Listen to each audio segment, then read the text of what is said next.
as we're getting ready for the show this morning, we had a lot of fun just talking about some of those moments of misunderstanding. I remember when I was growing up one time, my dad walked in, it's bitter cold outside, Oswego, Illinois, and he's like, oh, whew, it's cold out there. So it must be 40 below. What I thought he said was at the windshield. And I'm thinking, well, how does he know how cold it is at the windshield? But he was saying wind chill. Yeah. And it took me years before I understood what he was talking about.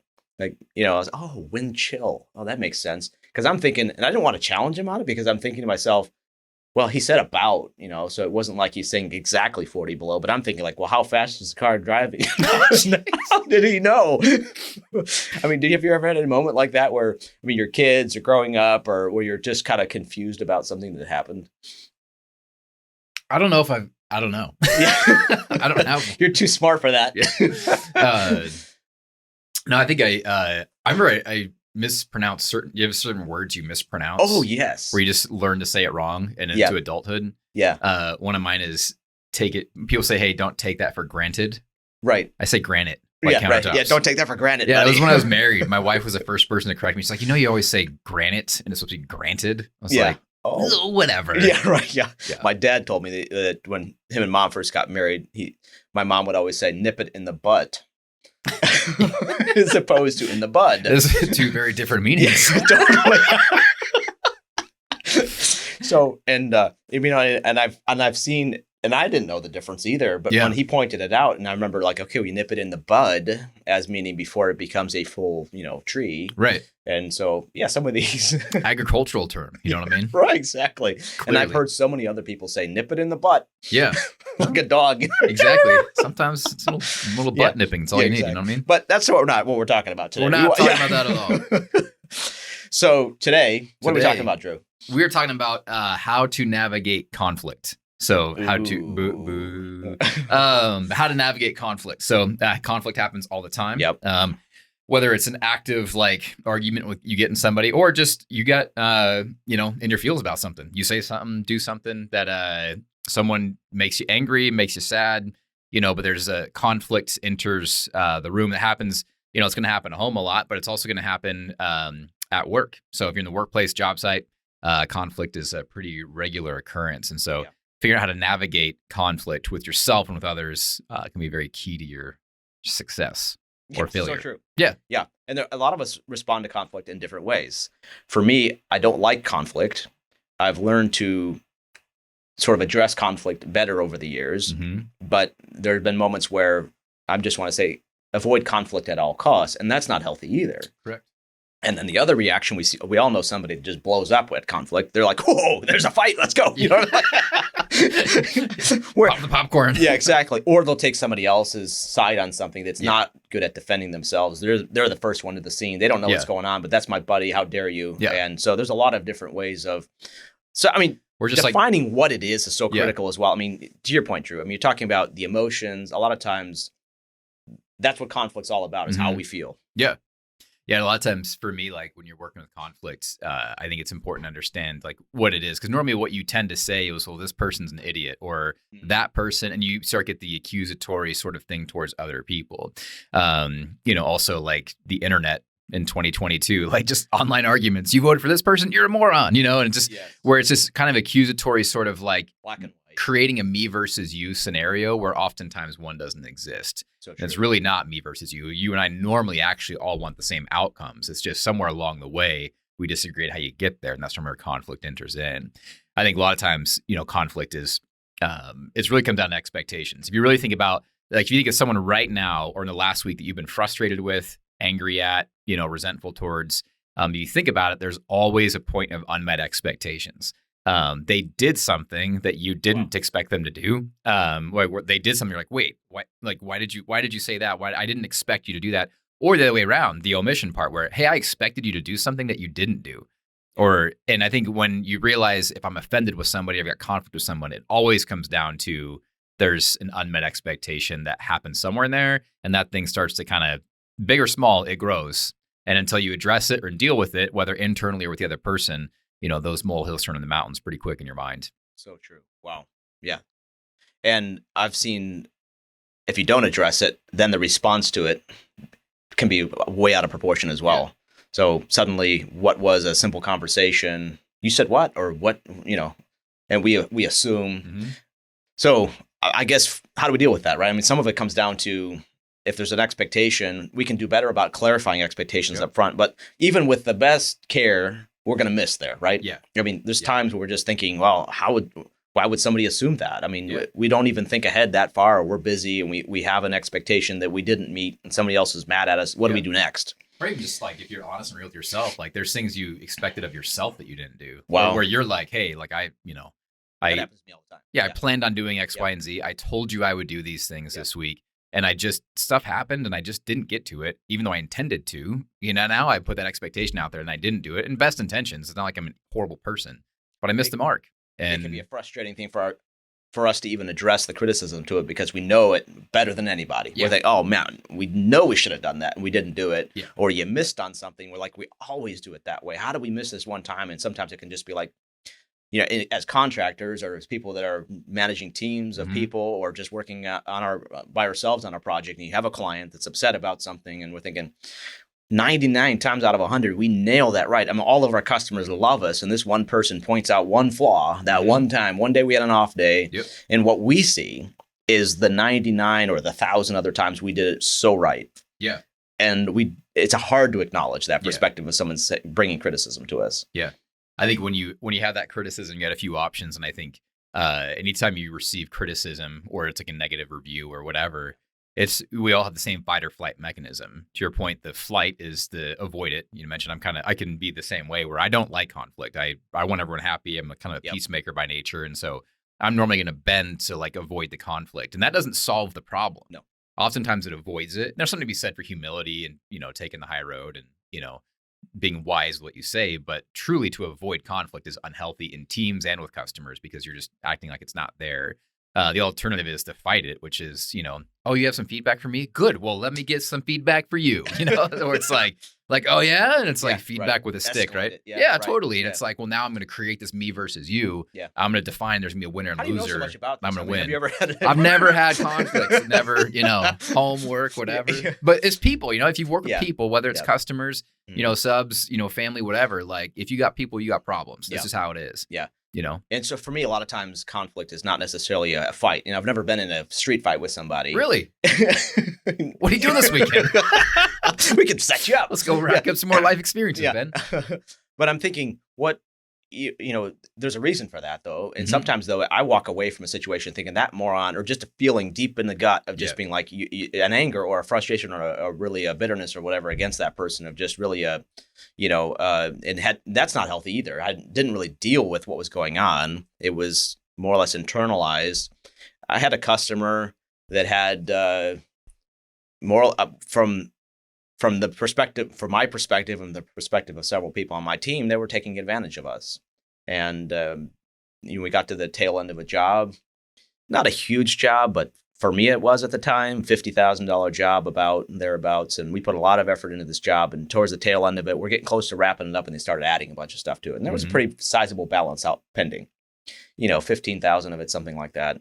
And they started adding, let's add some trim into this room, and let's redo this, and I'll do that. And I'm thinking, we're getting a little bit out of the lines of what we normally would let go out there. But, no, we'll pay you. And then tail end of the job, guy comes in and says, no, we're not paying for any of that. And here's our lawyer letter, telling you why. And we're only going to pay you, $2,000 to $3,000, whatever it was. I don't remember the exact numbers. But, definitely there was a part of me saying, look at that. The guy's, going to rip us off. But then I thought, even the most unreasonable person has a justification for their perspective. Right. And a lot of times we don't want to hear it, because we want to, our perspective is right. We know it's right. We don't want to acknowledge a different perspective. Yeah. And it was one of the harder things to do, is to say, okay, that guy has a reason, justifiably. Very few people are just going to out and out just rip you off. Yeah. You get to know them. You spend months in their home working on a project, and then you're wrapping it up. It's not as though they're set out to cheat you. Right. There are moments where that could be the case, but this wasn't one of them. He was pointing at, we wanted this, and this isn't exactly what we wanted. And I'm thinking, we can fix. No, we just want the money. And then, we've already put the effort into it. Yeah. But nonetheless, to acknowledge that perspective and what can we learn from the situation, I could walk away from that knowing that it hurt my business, hurt me, but I had lessons learned from it. Totally. And what better way to learn those lessons than have somebody educate me like that? They're painful. Yeah. Yeah. And I think there's always another perspective on the situation. Yeah. Yeah. And your fight or flight mechanism inside is going to be like, this person, like you just credit them, whatever, you just write it off. Yeah. And I think, but the humble approach is, okay, what is their perspective?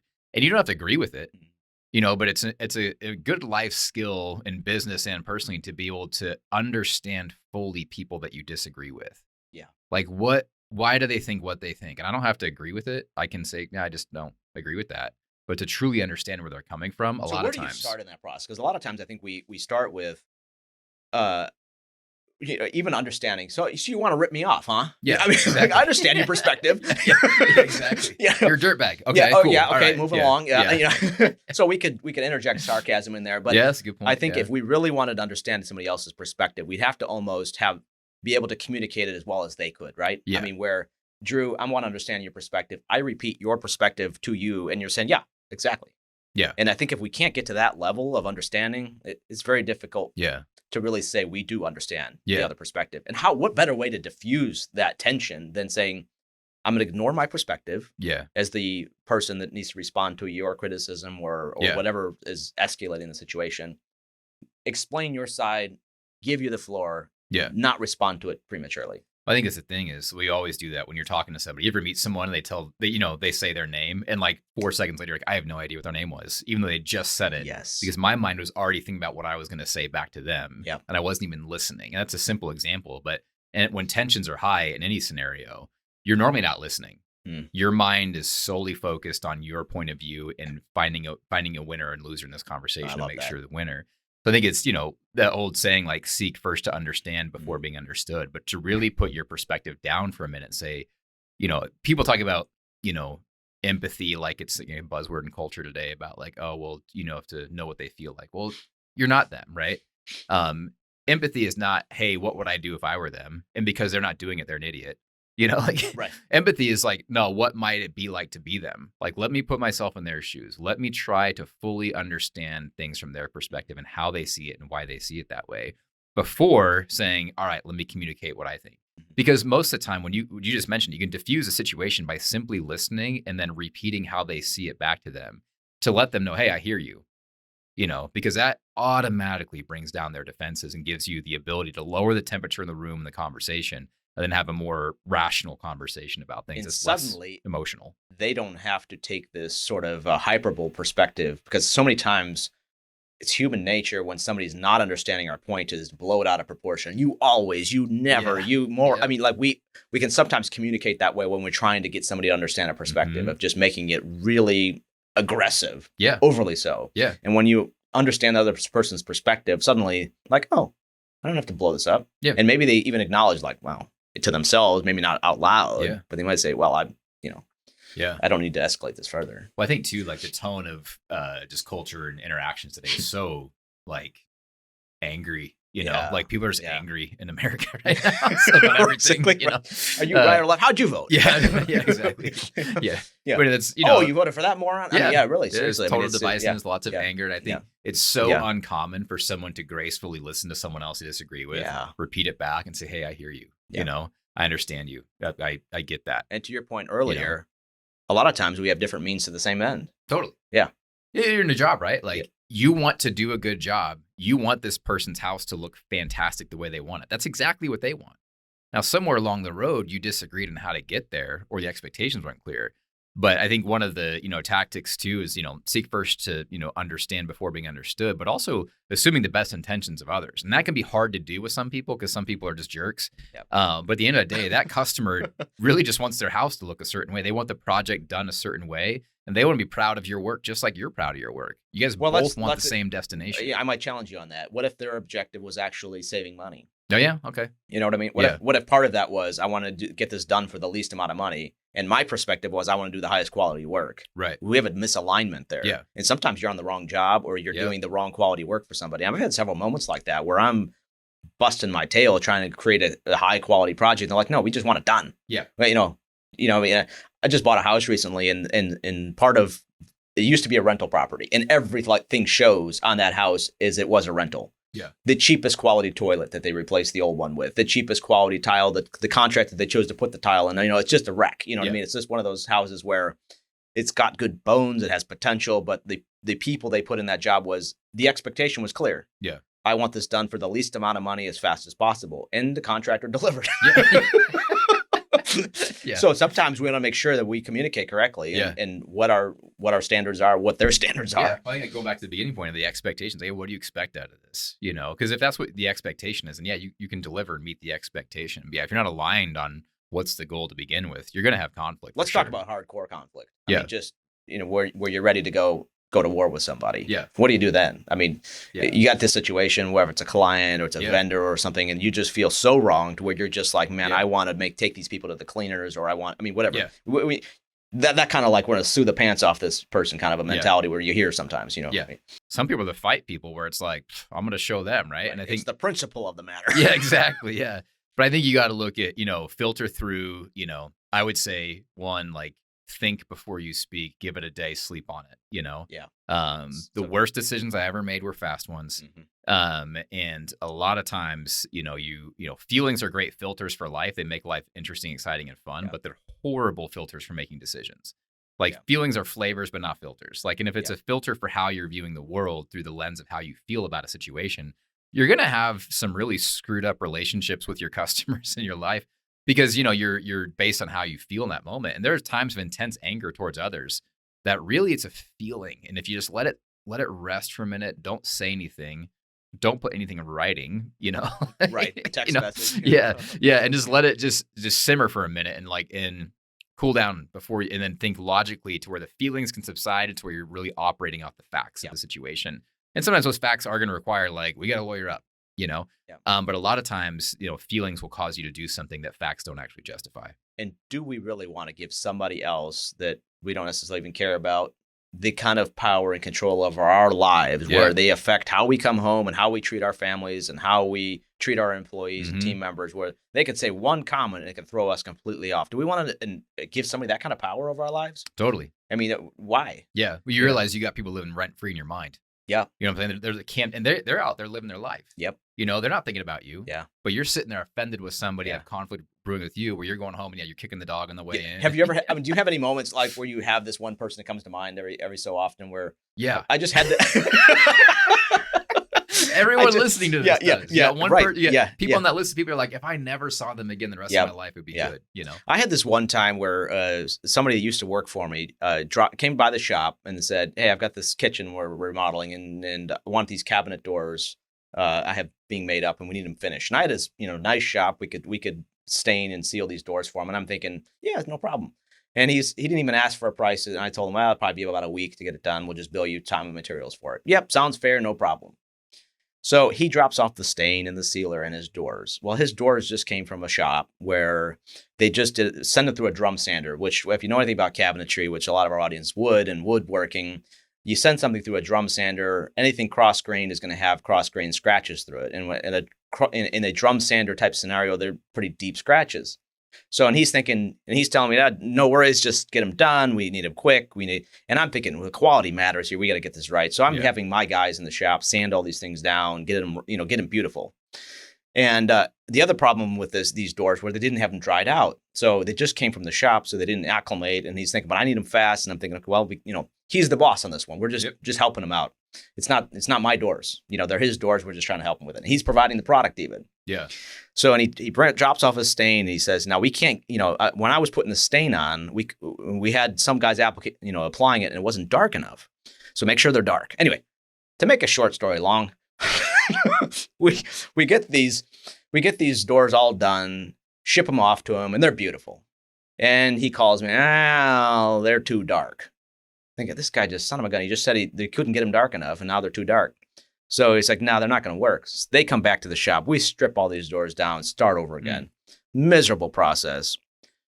We get them to his liking, and we get samples back and all the rest. Get them all finished, ship them back to him. This guy never paid for these things, not a cent.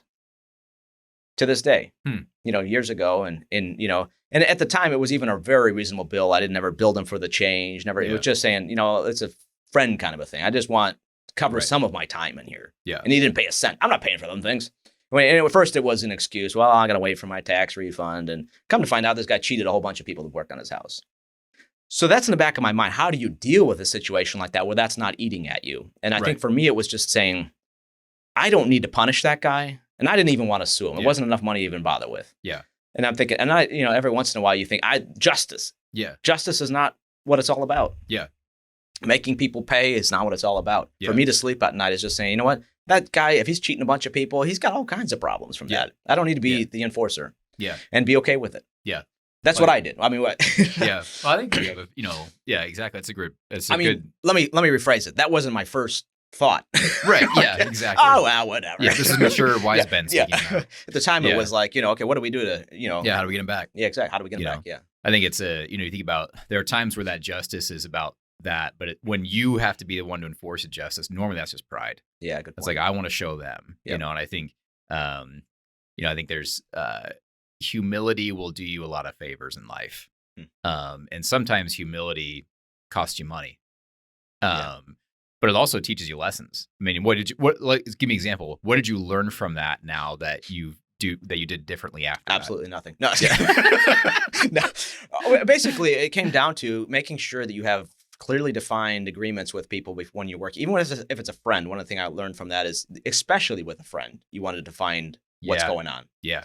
And so it comes down to, okay, love to do your doors for you. Here's the issues I see, and here's the potential problems we could have, and define the quality, and then get it all in writing. Yep. I'm just saying, even this guy I'm thinking is a friend. Yeah. Turns out this guy's just, from my perspective, ripping me off. Yeah.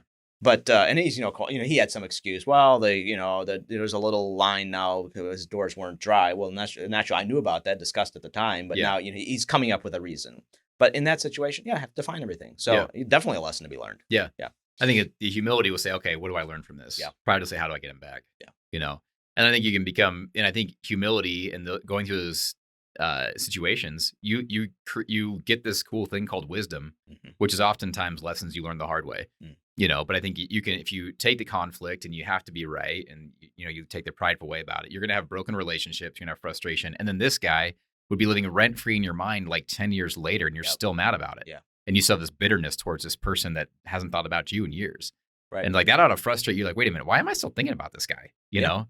And it's like, well, because you didn't solve conflict the right way. If you solve it a right, healthy way, you learn from it, you move on, you forgive, which is a weird word to use, but you also learn too, like, hey, a lot of times in life, in business, you're learn, this is somebody I don't want to do business with again.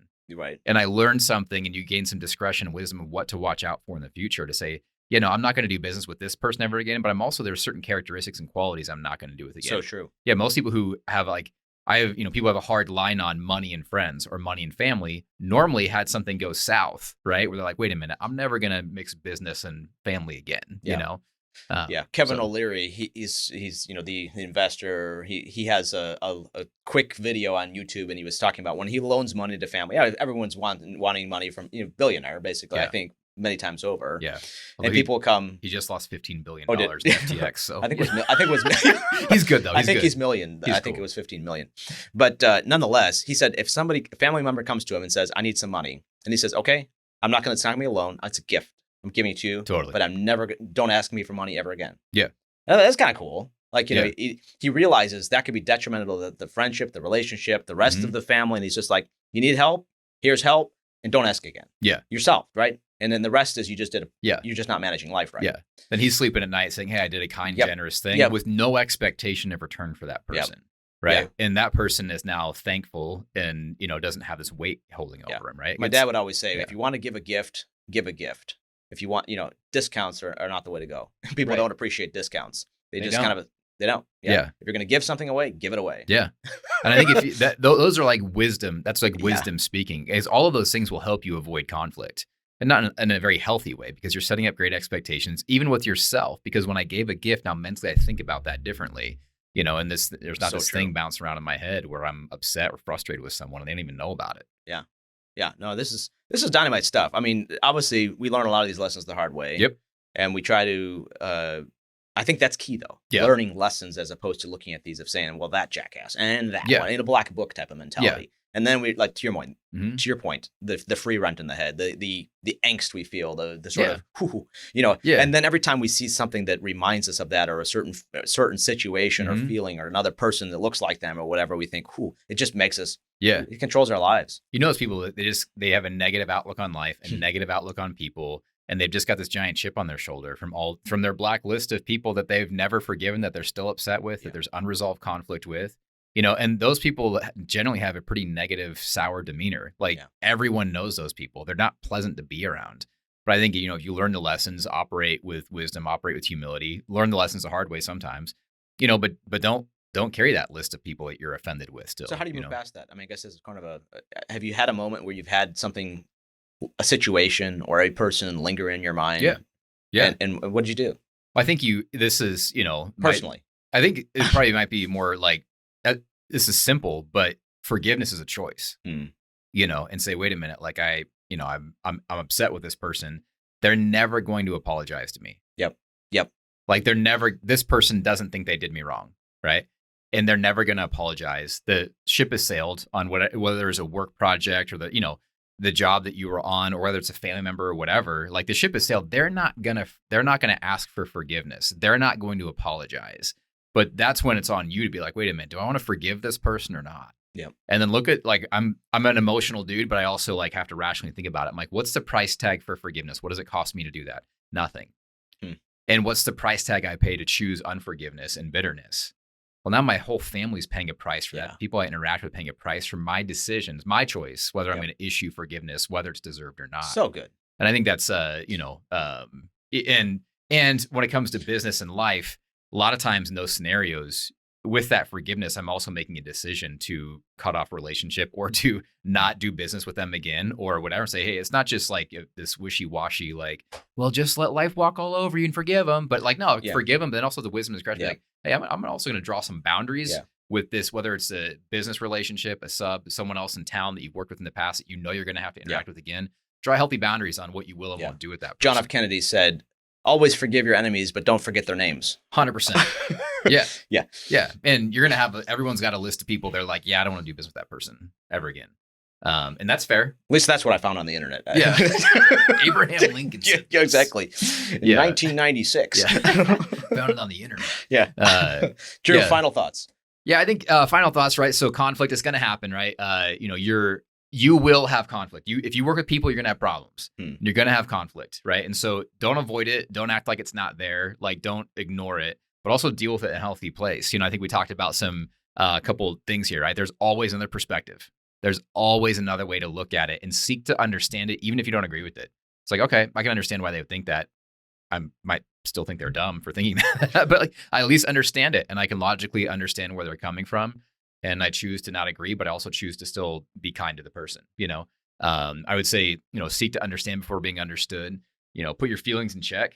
Don't let your feelings run wild on situations and turn, molehills into mountains in your mind. Then you have these monsters in your mind of just, you're consumed with frustration towards a certain individual. So, be careful about, understanding what you're feeling, thinking about what you're thinking about.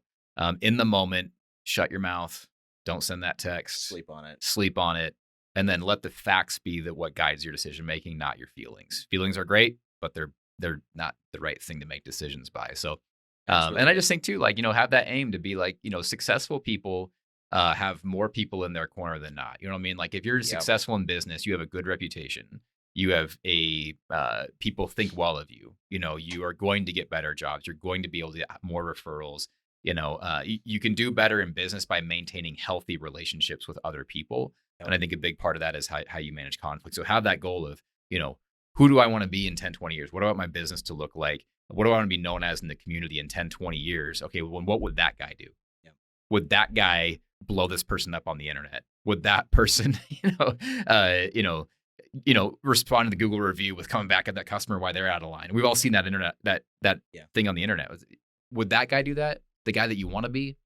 Most of the time they wouldn't. And so, the retaliatory thing, when we look at the people we respect the most, the people that we say we want to be like that guy, there's that wisdom that you're talking about. When you look at the response, it's measured, it's not retaliatory, it's seeking to understand. You just see the maturity there, and you're like, wow, that's particularly in a situation where you see what clearly seems like injustice or unreasonable behavior towards that person, and they still respond with grace, with calm, and you say, now that's the kind of person you want to be like.